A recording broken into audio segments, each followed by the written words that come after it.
பேரன்பு கொண்ட சொந்தங்கள் யாவருக்கும் வணக்கம். இன்றைக்கி இந்த வீடியோவில் நம்ம என்ன பார்க்க போகிறோம் அப்படின்னு பார்த்தீங்கன்னா, நேற்று முன்தினம் நம்ம ஒரு வீடியோ வெளியிட்டிருந்தோம். என்னன்னு கேட்டிங்கன்னா, நம்முடைய தமிழக அரசாங்கம் அதாவது வண்டல் மண் எடுக்கிறதுக்கான அனுமதியை வழங்கி செய்திக்குறிப்பு வெளியிட்டிருக்கிறாங்க அப்படிங்கிற செய்தி.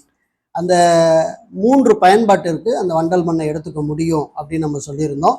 ஸோ அந்த 3 விதங்களுக்குமான விதிமுறை இருக்கும்ல, இந்த விதிமுறை என்ன, அதை நீங்கள் எங்களுக்கு சொன்னீங்கன்னா தேவை அப்படின்னு ஒரு சில நபர்கள் கமெண்ட் பண்ணியிருக்காங்க. அந்த விதிமுறைகளை இந்த வீடியோவில் உங்களுக்கு சொல்ல போகிறேன். இந்த வருடத்திற்கு நீங்கள் மண் அள்ளிக்கலாம்னு அறிவிப்பு வந்துருச்சு. ஆனால் ரூல் அப்படிங்கிறது பார்த்தீங்கன்னா, இது போன வருடம் வரைக்கும் அந்த ரூல் தான். அதுக்கு முந்தையும் இதே ரூல் தான், அதுக்கு முன்னாடியும் இதே ரூல் தான். ரூல் கண்டிப்பாக மாறாது. அதனால உங்களுக்கு என்ன லிமிட்டேஷன் நீங்கள் மண்ணை எடுத்துக்கணும் அப்படிங்கிற விதிமுறை இருக்குங்கிறத உங்களுக்கு இந்த வீடியோவில் நான் சொல்ல கடமைப்பட்டிருக்கிறேன். ஓகேவா? இப்போ தான் நம்ம சேனலை முதல்ல பார்க்குறீங்கன்னா மறக்காமல் சப்ஸ்கிரைப் பண்ணி சப்போர்ட் பண்ணுங்கள். இது போன்ற பதிவுகள் தொடர்ந்து வரணும் அப்படின்னு வச்சிங்கன்னா பெல்லைக்கான கிளிக் பண்ணி வச்சுங்க. அப்போ தான் நோட்டிஃபிகேஷனில் தகவல் உங்களுக்கு உடனடியாக சேரும். ஓகேவா? வாங்க வீடியோக்குள்ளே போகலாம். அந்த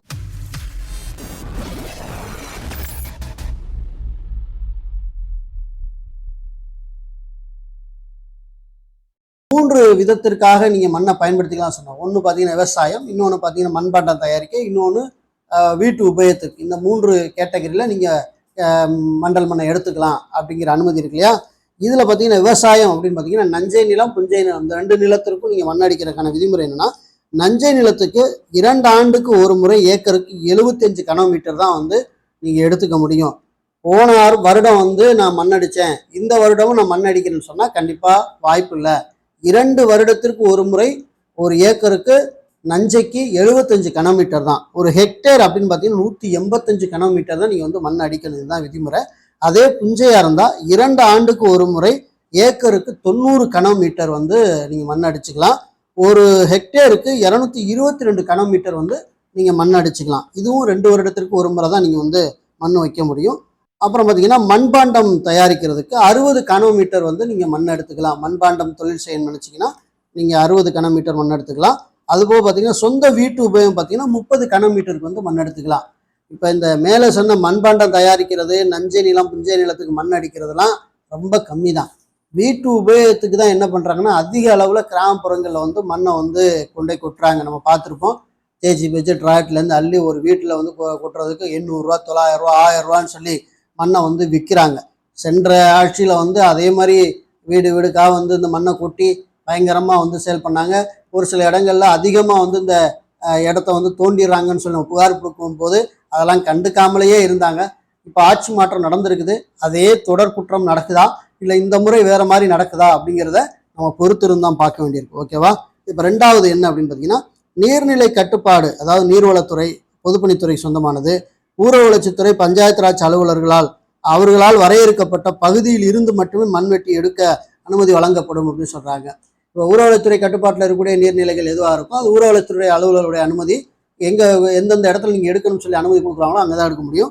அதே மாதிரி பொதுப்பணித்துறையில் அதுக்கு சொந்தமான நீர்நிலைகள் இருந்தால் அவங்க கொடுக்குற அந்த அனுமதியை வச்சு தான் நீங்கள் எடுக்க முடியும்னு சொல்கிறாங்க. 3வது, அனுமதிதாரர் தனக்கு அனுமதி வழங்கப்பட்ட நீர்நிலைகளிலிருந்து அவரது சொந்த செலவில் டிராக்டர் வாகனத்தை கொண்டு சென்று கனிமத்தை பெற்றுக்கொள்ள வேண்டும். வாகனத்தில் நீர்நிலை கட்டுப்பாடு, நீர்வளத்துறை, ஊர வளர்ச்சி, பஞ்சாயத்து ராஜ் அலுவலர்களால் அனுமதி அளிக்கப்பட்ட அளவு விதிகளின்படியே கனிமம் வெட்டி ஏற்றி அனுப்பப்படும் அப்படின்னு சொல்றாங்க. ஒவ்வொரு இடத்துல தூர்வாடுறாங்க, எடுத்து ஏற்றி அனுப்புறாங்கன்னா அந்த ஆபீசர் நிற்பாங்க. இங்கே ஊர வளர்ச்சித்துறைனா ஊர வளர்ச்சித்துறை ஆபீஸர் நிற்பாங்க, பொதுப்பணித்துறைனா பொதுப்பணித்துறை ஆபீஸர் நிற்பாங்க. அவங்க முன்னாடி தான் நீங்களே வாகனத்தை எடுத்துட்டு போயிட்டு JCB கொண்டு போய் டிராக்டர் கொண்டு போய் அவங்க சொல்ற இடத்துல நீங்க வெட்டி நீங்க என்ன செஞ்சோம்னா மண்ணை நீங்க கொண்டு போய்க்கலாம் அப்படிங்கிறத சொல்றாங்க. 4வது, குழிகள் கரையின் அடிப்பகுதியிலிருந்து கரையின் உயரத்தை போல் குறைத்து 2 மடங்கு தொலைவில் அமைத்திருத்தல் வேண்டும் மற்றும் அவைகள் 1 மீட்டர் ஆழத்திற்கு மேல் இருக்கக்கூடாது. குழிகள் 1 மீட்டர் ஆழத்திற்கு அமையும் போது அவை துணைகள் கொண்ட பாறை படிவங்களை வெட்டப்பட்டதாக இருக்குமாயின் அவற்றின் ஆழம் 1 மீட்டருக்கு குறைவாக இருக்க வேண்டும் அப்படின்னு சொல்றாங்க. குறைஞ்சபட்சம் 1 மீட்டர் ஆழத்துக்கு தான் நீங்கள் வெட்டணும். அதை தாண்டி நீங்கள் குழியாக நீங்கள் நோண்டக்கூடாது அப்படிங்கிறத சொல்லியிருக்காங்க. உங்களுக்கு ஒரு வீடியோ இதில் நான் டிஸ்பிளே பண்ணுறேன். இந்த வீடியோ நீங்கள் பார்த்துட்டே இருக்கும்போது பேக்ரவுண்டில் நான் என்ன உங்களோட பேச போகிறேன் அப்படின்னு பார்த்தீங்கன்னா, நீங்கள் பார்த்துட்டு இருக்கிற இந்த வீடியோ பார்த்தீங்கன்னா புதுக்கோட்டை மாவட்டத்தில் இந்த காட்சி நீங்கள் பார்க்குறீங்க. இது பார்த்தீங்கன்னா வருடம் இந்த மாதிரி வந்து கனிம வளம் எடுக்கணும்னு சொல்லி அனுமதி வரும்போதெல்லாம் இங்கே வந்து மண்ணை வந்து இவங்க அழுட்டு போயிடுறாங்க. என்னன்னா ஒரு சேஃபே இல்லாமல் 1 மீட்டர் தான் நோண்டணும்னா அவங்க 3 மீட்டர் 4 மீட்டர் வரைக்கும் ஆழமாக நோண்டி வச்சிருக்கிறாங்க. நீங்கள் அதை பார்த்துட்டீங்க. வருஷம் இந்த வேலையை வந்து அங்கே பார்த்துட்டு இருக்கிறாங்க அப்படிங்கிறத அங்கே இருக்கிற ஒரு தம்பி ரொம்ப வேதனையோட அதை வீடியோ பதிவு எடுத்து நம்மளுக்கு அனுப்பியிருக்காரு. அதான் நீங்கள் பார்த்துட்டு இருக்கிறீங்க. சென்ற ஆட்சி காலங்கள்லாம் எப்படி இருந்ததுன்னு நம்மளுக்கு நல்லா தெரியும். ஸோ இனிமே இந்த புதிய ஆட்சியில் இந்த மாதிரி இல்லாமல் எங்கன வெட்டணும் எங்கன மேடான பகுதின்னு அலுவலர்கள் சொல்கிறாங்களோ அந்த இடத்துல வந்து அலுவலர்களும் நின்று சேர்ந்து ஒத்துழைத்து பொதுமக்களுக்கும் நல்ல விஷயங்களை செய்து கொடுத்தாங்க அப்படின்னா மகிழ்ச்சி தான் அப்படின்னு நான் நினைக்கிறேன். 5வது பாயிண்ட், ஏரிகள் கரைகள் நெடுகிலும் அங்கீகரிக்கப்பட்ட சாலை அல்லது வண்டிப்பாதை அமைந்திருந்தால் அன்றி மற்றபடி கனிமம் கொண்டு செல்லும் வாகனங்கள் கரையை பாதையாக பயன்படுத்தக்கூடாது அப்படின்னா, இப்போ வந்து பார்த்தீங்கன்னா கரையை வந்து ஒரு சேஃபாக பயன்படுத்தி கம்மாயிலேருந்து அள்ளி அதில் டிராக்டர் ஓட்டிக்கிட்டு போகக்கூடாது. அந்த நீங்கள் வந்து நீர்நிலை பக்கத்தில் வந்து எடுத்து கரையை விட்டு தாண்டி வழித்தடத்துக்குள்ள தான் நீங்கள் என்ன செய்யணும் அப்படின்னா நீங்கள் மண்ணை கொண்டு போகணும் அப்படிங்கிறாங்க. ஓகே. 6வது, மண்ணை வெளியே எடுத்து செல்ல உதவும் வகையில் கரைகளை வெட்டி சேதப்படுத்தி பாதைகள் அமைக்கக்கூடாது. நம்ம மேலே சொன்னதுதான். இதை வந்து கரைகளை மறுபடியும் நீங்கள் வந்து பாதையை கரையை ஒட்டச்சு நீங்கள் பாதை உருவாக்கி மண்ணை அள்ளிக்கிட்டு போக்குறாங்களோ சொல்கிறாங்க. 7, அகற்றப்பட்ட மண்ணை நீர்த்தேக்க பகுதியில் அல்லது ஏரியின் உபரி நீர் வெளியேற்றப்படும் பகுதியில் மற்றும் மதகு கல் கட்டுமான பணிகள் படுகை பாலங்கள் ஆகியவற்றில் குவித்து வைக்கக்கூடாது. இப்போ மண்ணை ஒரு இடத்துல நோண்டி நீங்கள் என்ன செய்யணும், சேப்பாக ஒரு இடத்துல கொண்டே அதை கொட்டி குமிச்சு வைப்பான். அது பாலத்திலேயோ மற்ற ஏதாவது முக்கியமான மேடு பகுதியிலே வந்து மண்ணை குமிச்சு வைக்கக்கூடாதுங்கிறத சொல்லியிருக்காங்க. 8, வாகனங்கள் ஏரிகளின் சுவர் மதகு அல்லது கல் கட்டுமான பணிகள் யாதொரு பகுதியும் தொட்டு செல்லவும் அதன் மூலம் சேதம் விளைவிக்கவும் கூடாது. பாலத்தை கிளத்தை எதையும் உடைச்சிடக்கூடாதுங்கிறத சொல்றாங்க. 9, ஏரிகளில் தண்ணீர் இல்லாத இடங்களில் பொதுப்பணித்துறையால் அனுமதிக்கப்பட்ட இடத்தில் மட்டுமே மண் வெட்டி எடுக்கப்பட வேண்டும் அப்படிங்கிறத சொல்றாங்க. 10, அனுமதிதாரர் அனுமதிக்கப்பட்ட பகுதியில் வெட்டி எடுத்து வெளியில் அனுப்பும் கனிமத்திற்கு உரிய கணக்குகளை நீர்நிலை கட்டுப்பாடு நீர்வளத்துறை ஊர வளர்ச்சித்துறை அலுவலர்களால் உரிய பதிவேட்டில் விவரங்கள் எழுதி ஒவ்வொரு மாதத்திற்கும் விவரப்பட்டியல் தயாரித்து அதனை மாவட்ட ஆட்சியருக்கு சமர்ப்பிக்க வேண்டும். ஆர்டி ஆர்வலர்கள் இங்கே தான் நம்ம கவனிக்க வேண்டிய ஒரு தேவை இருக்கு. ஸோ ஒவ்வொரு பஞ்சாயத்துலையும் வந்து இந்த மாதிரி வந்து ஊர வளர்ச்சித்துறை கட்டுப்பாட்டில் வந்து எவ்வளவு வந்து மண் எடுத்தாங்க, ஊர வளர்ச்சித்துறைக்கே வந்து நம்ம வந்து ஆர்டி வைக்கலாம். அதே போல் பொதுப்பணித்துறைக்கு ஒரு ஆர்டி வைக்கலாம். நீங்கள் எவ்வளோ விட்டீங்க, எவ்வளோ வந்து மண் எடுத்துருக்காங்க, அந்த மண் எடுத்த யார் மண் வந்து வாங்கியிருக்காங்க, எடுத்துகிட்டு போயிருக்காங்க, அந்த டீட்டெயில் கொடுங்க. பதிவேட்டில் கணக்கு எழுதுனீங்கல்ல, மாவட்ட ஆட்சியர் அந்த சமர்ப்பிக்கிற அந்த கணக்கை நீங்கள் எங்களுக்கு நகலாக கொடுங்க அப்படின்னு நம்ம கேட்கலாம். இது ரொம்ப முக்கியமான ஒரு விஷயமா நம்ம பார்க்குறோம். 11, ஆக்கிரமிப்பு செய்யப்பட்ட நிலங்களை சீரமைக்க மண் எடுக்க அனுமதி இல்லை. ஆக்கிரமிப்பு செய்யப்பட்ட நிலங்களை சீரமைக்க மண் எடுக்க அனுமதி இல்லை. ஒரு இடத்த ஆக்கிரமம் பண்ணி வச்சிருக்காங்க அப்படின்னா அந்த நிலத்தை மண்ணை போட்டு சரி பண்ண நினைச்சிங்கன்னா அந்த மாதிரி இடத்துக்குலாம் மண்ணு கொடுக்கக்கூடாதுன்னு சொல்லிட்டாங்க. 12, பாசன மடையின் அடிமட்டத்திற்கு கீழ் மண் எடுக்க அனுமதி இல்லை.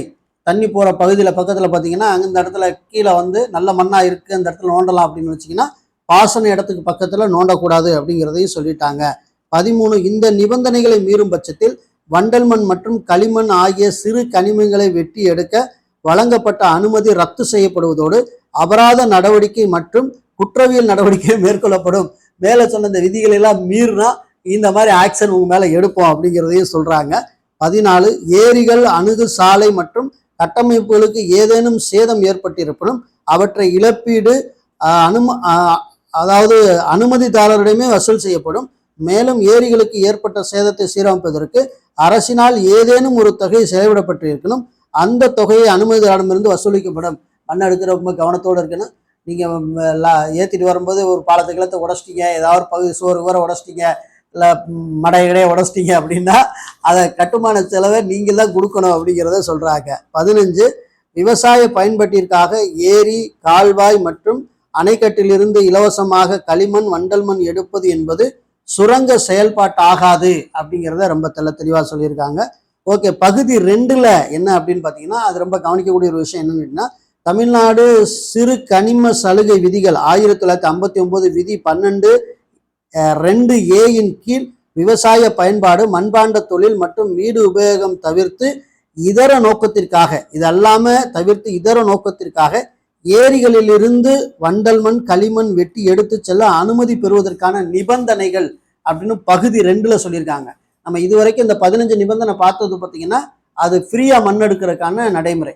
இனிமே இந்த பகுதி 2ல வந்து சொல்லியிருக்கிற விஷயங்கள் எல்லாமே நம்ம வந்து மண்பாண்டம் தயாரிக்க விவசாயத்துக்கு எல்லாமே வேற எதுக்காக நாங்கள் மண் எடுக்கிறோம் அப்படின்னு சொன்னீங்கன்னா அதுக்கு ஒரு விதிமுறை இருக்கு. அதுக்கு எவ்வளவு பணம் கட்டணும்னு சொல்லுவாங்க, இந்த ரூலை ஃபாலோ பண்ண சொல்லுவாங்க. அந்த விதிமுறையெல்லாம் இருக்கு. உங்களுக்கு இந்த வீடியோ கீழே டிஸ்கிரிப்ஷன்ல இந்த முழு பிடிஎஃப்பையுமே வந்து உங்களுக்கு நான் தந்துடுறேன். அதனால மறக்காம வந்து உறவுகளை எடுத்து இந்த பகுதி 2ல என்ன சொல்லியிருக்காங்க, பணம் கட்டி நம்ம மண் அள்ளுறது, ஸோ டெண்டர் விடுவாங்க, அந்த மாதிரி ஒரு சில சூழல்லாம் அதில் சொல்லியிருக்காங்க. குத்தகை விடுறது அதெல்லாம் வந்து ரொம்ப தெளிவாக சொல்லியிருக்காங்க. அதை ரொம்ப நம்ம லாங்காக வாசிக்க முடியாது. அதனால உறவுகளுக்கு நான் அந்த பிடிஎஃப் வீடியோ கீழே டிஸ்கிரிப்ஷனில் தாரேன். உறவுகள் எடுத்து பயன்படுத்திக் கொள்ளுங்கள். ஸோ நம்ம மேலே பார்த்தோம்னா இந்த 15 ரூலு, இந்த 15 ரூலை நம்ம பிரேக் பண்ணோம் அப்படின்னா கண்டிப்பாக வந்து சட்டத்தை மீறுவதாக எடுத்துக்கொள்ளப்படுவதாக இருக்கிறது. புதிய ஆட்சி மாற்றம் வந்திருக்கு. எப்படி மாற்றங்கள் நிகழுது என்று நாம் இந்த மண்ணெடுக்கிற நாளில் பொறுத்திருந்து பார்ப்போம். இந்த தகவலை அனைத்து நண்பர்களுக்கும், இப்போ புதிதாக நிறைய உறவுகள் அரசியல் சார்ந்த விஷயங்களை கற்றுக்கொள்ளணும் ஆர்வத்தோடு இருக்கிற, இப்போ புதிய கட்சிகளில் சேர்ந்து பணி செய்ய நினைக்கக்கூடிய எண்ணற்ற இளைஞர்களுக்கு இந்த வீடியோக்களை கடத்துங்கள். மீண்டும் நல்ல தகவலோடு உங்களை வேறொரு சந்திக்கிறேன். நன்றி, வணக்கம்.